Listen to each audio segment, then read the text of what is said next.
और यह नागराज लंबा हो जाता है। तभी नागराज उस टोकरी में से उस जादुई आम को खा जाता है। तभी नागराज, अरे वाह, इस आम को खाने में तो बहुत ही मजा आया। क्या आम था, पर ये टोकरी में तो एक ही आम था। काश और भी आम होते तो मैं सभी आमों को खा जाता।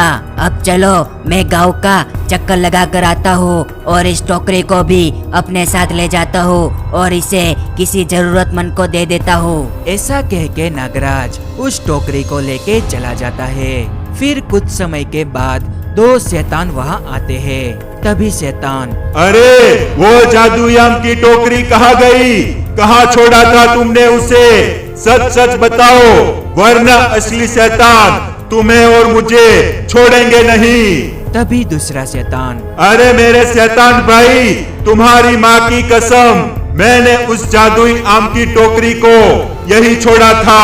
अब न जाने वो जादुई आम की टोकरी कौन ले गया।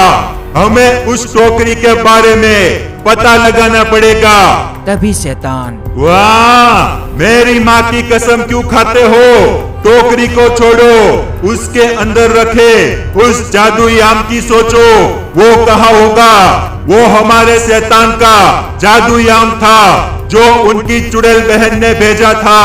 उस जादुई आम के बिना अब हमारे असली शैतान हमारा क्या हाल करेंगे? तभी दूसरा शैतान, अरे मैं तो यही दुआ कर रहा हूँ कि उस जादुई आम को किसी ने खाया ना हो। चलो अब हम इसके बारे में असली शैतान को बताते हैं, कहीं देर ना हो जाए। तभी वह दोनों शैतान असली शैतान के पास आ जाते हैं। तभी काम वाला शैतान, हमें माफ कर दीजिए असली शैतान, हम आपके उस जादुई आम वाली टोकरी को ठीक से नहीं ला पाए। हमसे वो जादुई आम कहीं गुम हो गया है। शैतान हमें माफ कर दीजिए। तभी असली शैतान, क्या माफ कर दूं? अरे लापरवाह शैतानों, ये क्या कर दिया तुम दोनों ने? अरे वो कोई ऐसा वैसा जादुई आम नहीं था। उस जादुई आम को खाने के बाद हम कुछ भी बन सकते थे। मैं उस जादुई आम को खाने के बाद सबसे ताकतवर बनना चाहता था और तुम दोनों ने मेरे सपने को तोड़ दिया। नहीं, लेके आओ उसे। तभी काम वाला शैतान, पर शैतान, अगर वो जादुई आम किसी ने खा लिया तो हम क्या करें? इस चीज का कोई रास्ता है? तभी असली शैतान, तो फिर हमें उस जीव को जिसने उस जादुई आम को खाया है उसे हराना होगा। उसे हराने के बाद उसे जमीन में बोना होगा और फिर उस जगह एक और नया जादुई आम आएगा। फिर हम उस जादुई आम से अपना काम आगे बढ़ा सकते हैं। तभी काम वाला शैतान, ठीक है मेरे शैतान, अब हम सब समझ गए हैं कि क्या करना है। अब आप चिंता मत करिए, हम उस जादुई आम को कैसे भी लेके आएंगे। बस हमें कुछ दिनों का समय दीजिए। तभी असली शैतान, क्या कुछ दिन चाहिए तुम दोनों को? अरे पागल मत बनो, उस जादुई आम को आज ही लेके आओ।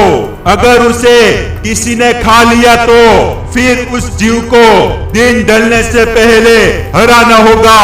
दिन ढलने के बाद कोई मतलब नहीं रहेगा, समझे तुम? तो जल्दी जाओ और चुड़ैल को भी अपने साथ लेते जाओ।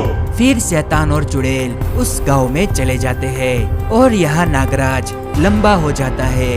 तभी एक इंसान, अरे नागराज भाई, आप अचानक से इतने लंबे कैसे हो गए? हमें भी बताइए ना।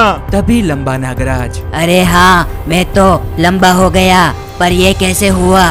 मुझे तो कुछ समझ में नहीं आ रहा। तभी इंसान, वैसे आपने जरूर कोई दवाई सवाई खाई होगी लंबे होने के लिए। हमें भी बतलाइए ना कि कौन सी दवाई है जिससे इतने लंबे हो जाते हैं। तभी लंबा नागराज मन ही मन, वैसे मैंने तो आखिरी बार उस आम को खाया था और उस आम को खाते समय मैं यही सोच रहा था कि मैं काश लंबा हो जाऊं। मतलब ये सब कुछ उस आम की वजह से हुआ। वो जरूर कोई जादुई आम होगा। ये तो कमाल हो गया। फिर लंबा नागराज आगे जाने लगता है। तभी नागराज को वह दोनों शैतान और चुड़ैल मिलते हैं जो गांव वालों पर अपनी शक्ति छोड़ रहे थे। तभी शैतान, सुनो गाँव वालों, बताओ हमें, तुम लोगों ने उस जादूयाम को देखा कि नहीं? सच सच बताना हमें। अगर झूठ बोलोगे तो तुम्हारे साथ अच्छा नहीं होगा।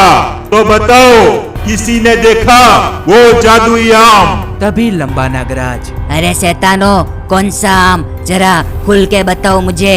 तभी शैतान, जरूर नागराज, हमारे शैतान की चुड़ैल बहन ने एक जादूयाम हमारे असली शैतान के लिए भिजवाया था, पर वो हमसे कहीं गुम हो गया है।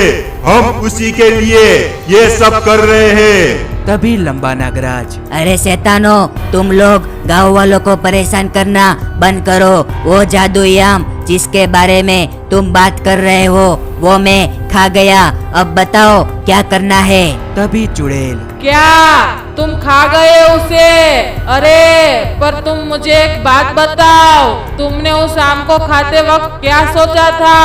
तभी लंबा नागराज, यही कि मैं लंबा हो जाऊं, और देखो मैं कितना लंबा हो गया। क्या ये सब कुछ उस जादूयाम की वजह से हुआ है? तभी शैतान, हाँ बिल्कुल, ये सब कुछ उस जादूयाम की वजह से हुआ है, इसलिए तुम लंबे हो गए हो।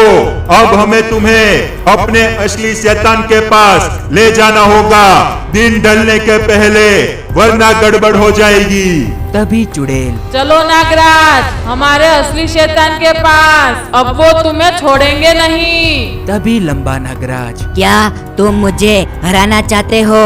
रुको, मैं अभी तुम दोनों को सबक सिखाता हूँ। तभी शैतान, अरे नागराज, हम नहीं, हमारे असली शैतान तुम्हें हराना चाहते हैं, तो चलो हमारे साथ हमारे असली शैतान से लड़ने के लिए। तभी शैतान, चुड़ैल और नागराज उस असली शैतान के पास आ जाते हैं। तभी काम वाला शैतान, सुनिए असली शैतान, उस जादूयाम को ये नागराज खा गया है और उसे खाने के बाद लंबा हो गया है। अब आप ही इसका इलाज करिए। तभी असली शैतान, क्या तुमने मेरे उस जादूयाम को खा लिया? तुम्हारी इतनी हिम्मत कैसे हुई? क्या तुम्हारे पास इतना भी दिमाग नहीं है कि दूसरों की चीजों को पूछे बिना नहीं खाना चाहिए? अब तुम्हें इसकी सजा मिलेगी, तो तैयार हो जाओ। तभी लंबा नागराज, अरे शैतान, मैंने उस जादूयाम को जानबूझकर नहीं खाया था। मुझे भूख लगी थी इसलिए खाया था। और तुम मुझे ये बताओ कि तुम उस जादूयाम को वापस लाने के लिए क्या करोगे? तभी असली शैतान, सुनो नागराज, तुम्हें हराने के बाद तुम्हें जमीन में बोना होगा, फिर मुझे वो जादूयाम वापस मिल जाएगा। और हाँ, उस जादूयाम से मैं इस पृथ्वी का सबसे ताकतवर शैतान बन जाऊंगा, जो इस पूरी दुनिया पर राज करेगा। फिर असली शैतान और लंबे नागराज में लड़ाई होती है, पर लंबा नागराज उस असली शैतान को हरा देता है। ये देख बाकी सारे शैतान और चुड़ैल वहाँ से भाग जाते हैं।